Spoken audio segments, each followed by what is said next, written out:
Assalamualaikum warahmatullahi wabarakatuh. Apa kabar guru-guru Indonesia? Perkenalkan, saya Juni Susana Siregar, CGP Angkatan Ketiga dari Kabupaten Batubara.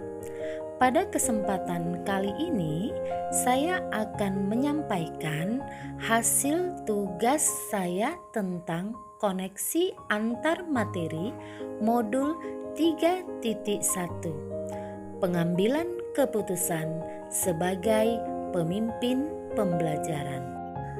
Agar kegiatan proses belajar mengajar efisien, maka harus ada sosok pemimpin yang mengatur dan mengelola proses tersebut.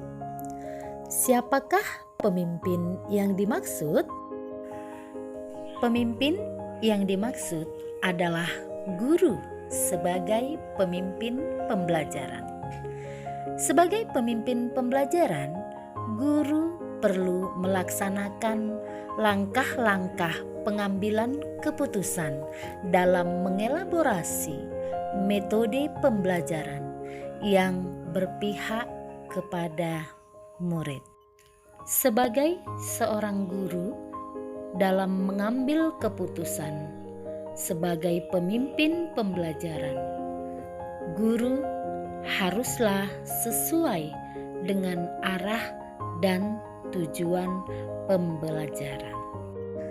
Dalam proses pembelajaran, pengambilan keputusan seorang guru menggunakan sistem Among, yakni guru menuntun siswa pada kodrat alam dan juga kodrat zamannya, sehingga dapat mewujudkan merdeka belajar.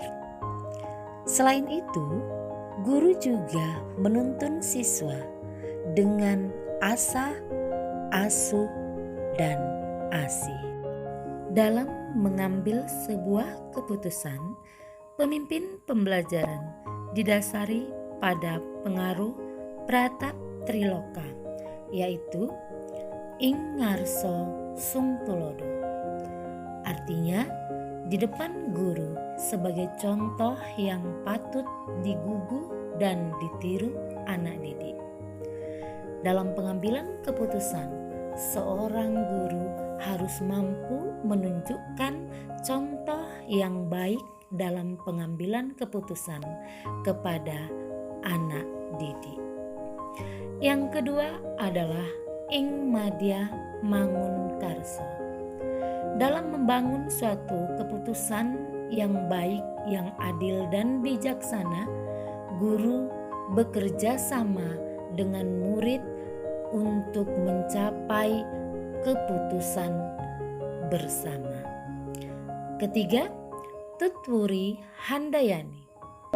Guru sebagai motivator bagi anak didiknya, memberikan kesempatan kepada anak didik untuk berkreasi. Sebagai pemimpin pembelajaran, seorang guru harus menjalankan nilai dan perannya untuk dapat menghasilkan keputusan yang terbaik untuk bersama. Nilai dan peran guru tersebut adalah inovatif, kolaboratif, mandiri, reflektif, dan berpihak kepada murid. Dalam pengambilan keputusan dapat dilakukan dengan coaching. Dalam hal ini bisa dilakukan dengan kepala sekolah, rekan sejawat, dan komunitas praktis. Melalui diskusi dua arah dapat membantu dalam pengambilan keputusan yang baik. Proses coaching sangat membantu saya dalam mengambil keputusan yang adil, bijaksana, dan tidak merugikan pihak manapun. Keputusan yang baik harus dilakukan dengan cara yang baik. Guru sebagai pemimpin pembelajaran harus mampu mengelola emosionalnya sebelum mengambil sebuah keputusan, karena keputusan yang diambil dalam kondisi emosional tidak akan mampu menghasilkan solusi yang baik dari masalah tersebut. Sebaliknya, apabila keputusan diambil dengan pikiran yang tenang, maka akan menghasilkan keputusan yang baik yang dapat menguntungkan banyak pihak, terutama peserta didik. Sebelum mengambil keputusan, seorang guru sebagai pemimpin pembelajaran harus mampu mengidentifikasi permasalahan terlebih dahulu. Apakah permasalahan tersebut dilema etika atau justru sebaliknya, yaitu bujukan moral? Dilema etika adalah suatu keadaan yang membuat kita merasa sulit untuk memilih dua situasi yang benar sama benar, tapi bertentangan. Sedangkan bujukan moral adalah suatu keadaan yang dihadapkan pada situasi benar lawan salah, dan kita dituntut untuk dapat mengambil keputusan yang baik. Sebagai pemimpin pembelajaran, seorang guru harus mampu mengambil keputusan yang tepat yang berdampak pada terciptanya lingkungan yang positif, kondusif, dan nyaman. Hal tersebut dilakukan dengan cara menerapkan paradigma, prinsip, dan 9 langkah pengambilan keputusan. 4 paradigma yang dimaksud adalah: yang pertama, individu lawan masyarakat; yang kedua, keadilan lawan kasihan; yang ketiga, kejujuran lawan kesetiaan; dan paradigma yang terakhir yaitu jangka pendek lawan jangka panjang.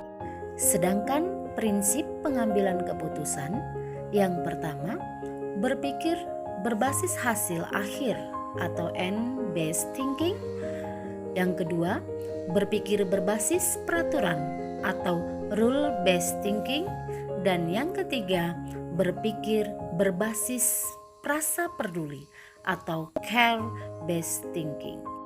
Sedangkan 9 langkah pengambilan keputusan, yang pertama, mengenali nilai bertentangan; yang kedua, siapa yang terlibat; yang ketiga, fakta-fakta; yang keempat, uji benar salah; yang kelima, uji paradigma; yang keenam, prinsip revolusi; yang ketujuh, investigasi opti trilema; yang kedelapan, buat keputusan; dan yang kesembilan, tinjau dan refleksikan keputusan.